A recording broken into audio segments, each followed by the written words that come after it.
बहनों भाइयों नमस्कार। कर्क राशि कर्क लग्न है आपकी, तो इस वीडियो में आपकी ही चर्चा होने वाली है।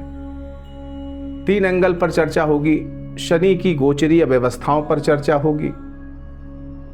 शनि के मार्गी गति का आपके राशि लग्न पर क्या प्रभाव होगा, इसकी चर्चा होगी।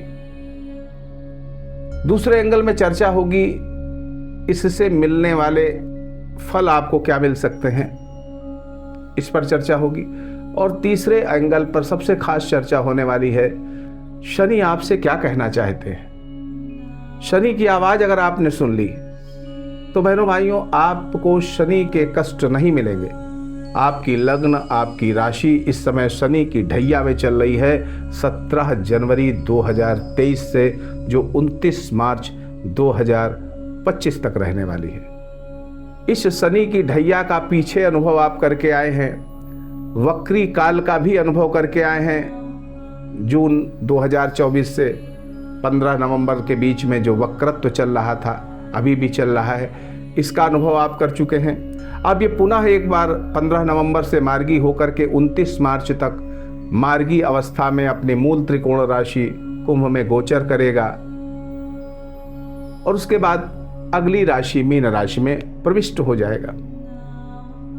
बहनों भाइयों, मैं हूं पंडित दिनेश नारायण पांडे और आप देख रहे हैं अपना लोकप्रिय चैनल ग्रहवाणी। एक बार प्रेम से बोलिए जय माता की। बहनों भाइयों, शनि की गोचरी अवस्था यह है कि 15 नवंबर से लेकर के 29 मार्च तक शनि वक्री से मार्गी होकर के अपनी मूल त्रिकोण राशि कुंभ में आपके अष्टम भाव में गोचर कर रहे हैं। दूसरी स्थिति, शनि 27 दिसंबर तक शतभिषा जो राहु का नक्षत्र है और आपकी लग्न राशि पर नवम भाव में राहु गोचर कर रहे हैं, वहां पर गोचर करेंगे। और उसके बाद 27 दिसंबर के बाद ये पूर्वा भाद्रपद नक्षत्र में गोचर करेंगे, जो आपके एकादश भाव में बैठे हुए हैं। तो बहनों भाइयों, गुरु के नक्षत्र में गोचर 27 दिसंबर से लेकर के आगे तक रहेगा और गुरु आपके छठे भाव के स्वामी हैं और भाग्य भाव के स्वामी हैं और बैठे हैं एकादश भाव में एक राजयोग बना करके। अब क्या इसका रिजल्ट मिलने वाला है, अब चर्चा करते हैं इस पर। बहनों भाइयों,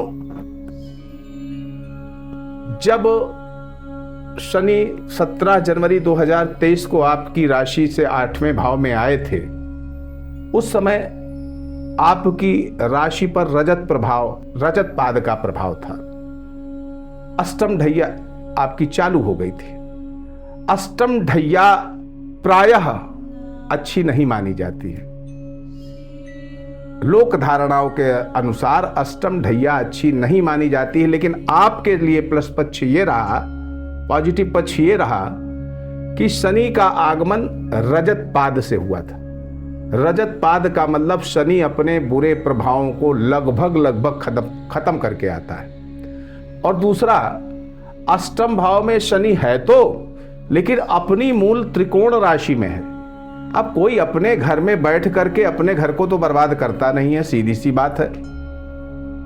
यानी ये शनि की ढैया आपके लिए बहुत खराब तो नहीं रही, लेकिन अब शनि तो शनि है।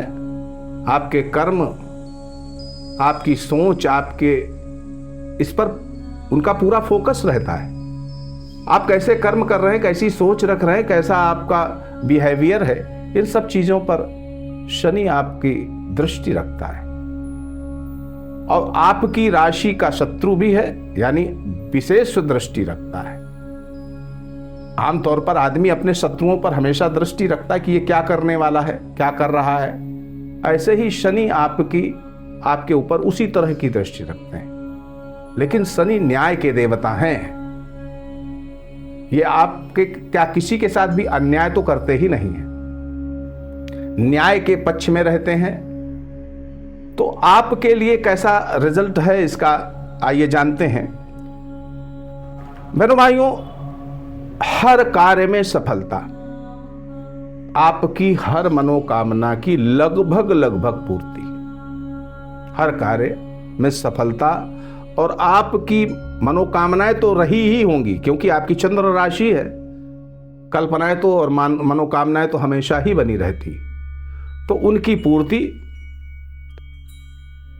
और अगर आप कहीं विदेश जाने का प्रोग्राम पहले से सोच रखे होंगे, या कोई मनोकामना आपकी रही होगी, आपकी इच्छा रही होगी कि कहीं विदेश जाएं, वो आपकी पूरी हो सकती है, हो गई होगी। आगे नहीं हुई है तो पूरी हो जाएगी। आपको घर छोड़ देना चाहिए, छोड़ दिया होगा आपने, और नहीं छोड़ा है तो आगे छोड़ देंगे, क्योंकि यहीं पर आपका कल्याण है। और अगर आप अपने घर से चिपके रहते हैं, घर नहीं छोड़ते हैं, तो फिर परेशान रहेंगे। तो घर छोड़ देना चाहिए, क्योंकि ये शनि अष्टम भाव में बैठ करके आपको अपने नेटिव लैंड से दूर करता है।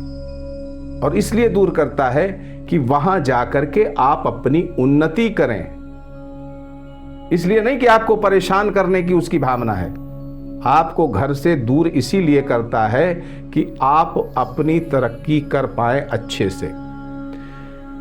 मेरे भाइयों, आय के नए स्रोत आपके इसी बीच में विकसित होंगे।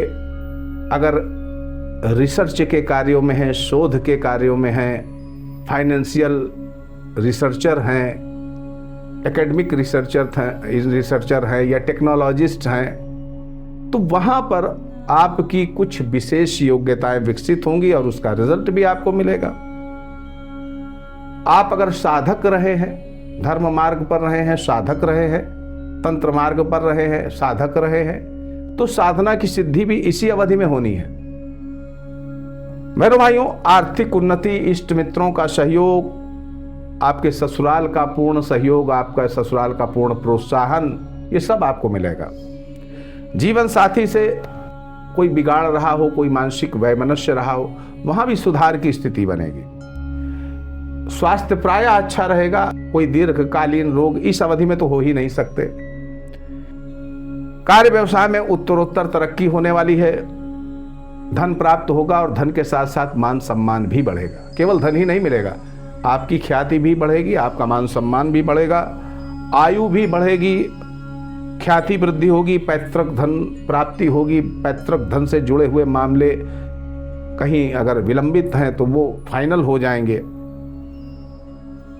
बहनों भाइयों, सबसे बड़ी बात इस गोचर की आप समझ लो, आपको नए स्थान में जाना पड़े, स्थान परिवर्तन आपको करना पड़े, तो उसको निगेटिव वे में मत लीजिएगा।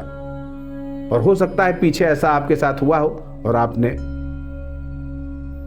ना ऐसा निगेटिव निर्णय लिया हो, आप गए हों तो गए होंगे तो सुखी रहे होंगे, और नहीं गए होंगे तो परेशान होंगे। मेरे भाइयों, आपकी राशि पर ये जो शनि की ढैया है, अब ढैया है तो उसका कुछ ना कुछ संघर्ष तो झेलना पड़ेगा, क्योंकि शनि न्याय के भी देवता हैं, कर्म के भी देवता हैं, और जीवन में संघर्ष के भी देवता हैं, मृत्यु के भी देवता है। और मृत्यु भाव में उनका गोचर हो रहा है, अपने कारक भाव में, और पूर्ण बलि होकर के, यानी आपको आपके जीवन में कोई खतरा नहीं दिख रहा है, लेकिन संघर्ष तो दिख रहे हैं। वाद विवाद कलह से बचने का प्रयास करिएगा, चित्त अशांत रहेगा, सुंदरकांड इत्यादि पढ़ करके अपने चित्त को संतुलित करिएगा, ध्यान योग आदि करिएगा। पत्नी या जीवन साथी को भी स्वास्थ्य से संबंधित कुछ दिक्कतें हो सकती हैं, पेट दर्द और पेट से जुड़ी हुई समस्याएं हो सकती हैं। मेरे भाइयों, शनि वक्री होने पर मुझे ऐसा लगता है कि जो वक्री अवधि रही है, इसमें भी शनि ने आपको कोई ज्यादा नुकसान नहीं किया होगा। आपकी कई इच्छाएं अपनी वक्री काल में भी उन्होंने, शनिदेव ने पूरी कर दी होंगी। अब आते हैं शनिदेव आपसे कहना क्या चाहते हैं। देखो, ये सभी के लिए जरूरी है। अगर शनिदेव की पीड़ा से सभी भयभीत हैं तो उनको चाहिए कि शनि क्या कहना चाहता है, इस चीज को अच्छे से समझ लें। तो आपके लिए शनिदेव क्या कहना चाहते हैं? शनि की पहली दृष्टि आपके कर्म क्षेत्र में है, और ये तीसरी दृष्टि है। तीसरी दृष्टि यानी रिफॉर्म दृष्टि, संशोधन की दृष्टि, मांझने की दृष्टि, साफ सफाई की दृष्टि, आपके एफर्ट्स की दृष्टि। तो यहां पर समभाव में शनि की दृष्टि क्या कहना चाहती है? कर्म क्षेत्र में पिता से शारीरिक मानसिक दूरी हो सकती है। कर्म क्षेत्र में भी आपको कहीं ना कहीं स्ट्रगल करना पड़ सकता है, कुछ स्थानांतरण जैसी समस्याएं हो सकती हैं। अब पिता से आपकी शारीरिक दूरी हो जाए ये कोई बड़ी चिंता की बात नहीं है, लेकिन वैचारिक और मानसिक दूरी न होने देना, पिता का सम्मान करना, पिता तुल्य लोग जो भी हैं उनका मान सम्मान करते रहना, उनको ठेस न पहुंचाना। कर्म क्षेत्र में बहनों भाइयों लापरवाही बिल्कुल उचित नहीं है।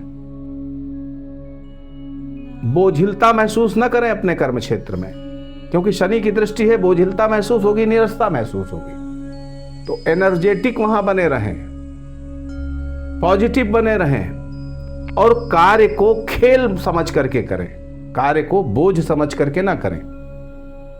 आज का काल कार्य और कल पर टालने की जो मानसिकता कहीं विकसित हो सकती है इस बीच में कि आज वाला काम कल में टाल देंगे, कल के लिए करेंगे, तो ऐसा बिल्कुल नहीं करना है। आपको पैसा बिल्कुल उधार नहीं देना है, या पैसे का लेन देन जब भी आप करते हैं तो बहुत सोच समझ करके करिए।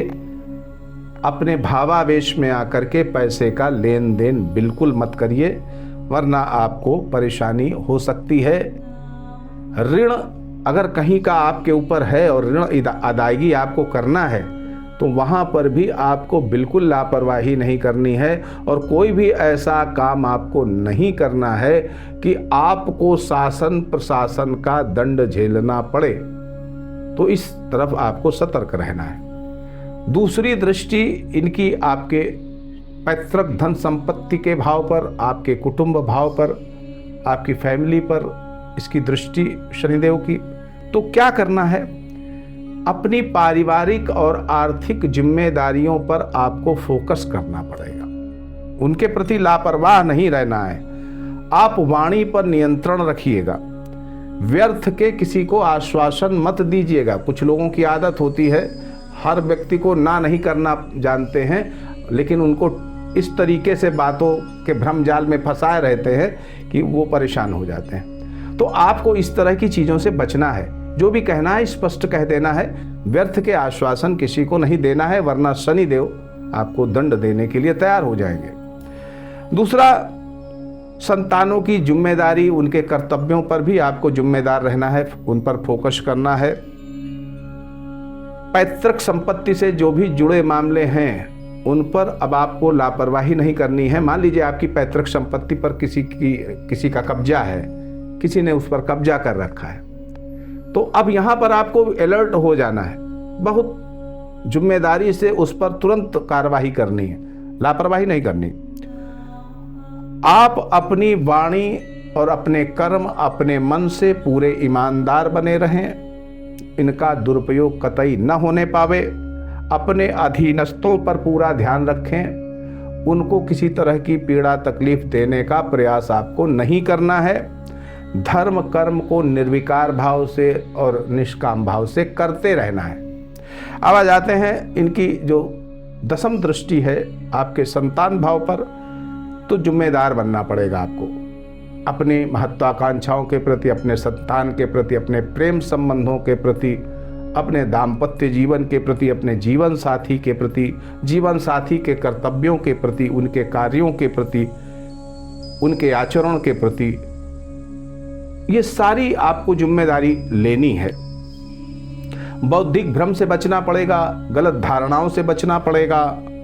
शिक्षा में व्यवधान आए अगर आ जाएं तो आप सुंदरकांड का पाठ करिएगा।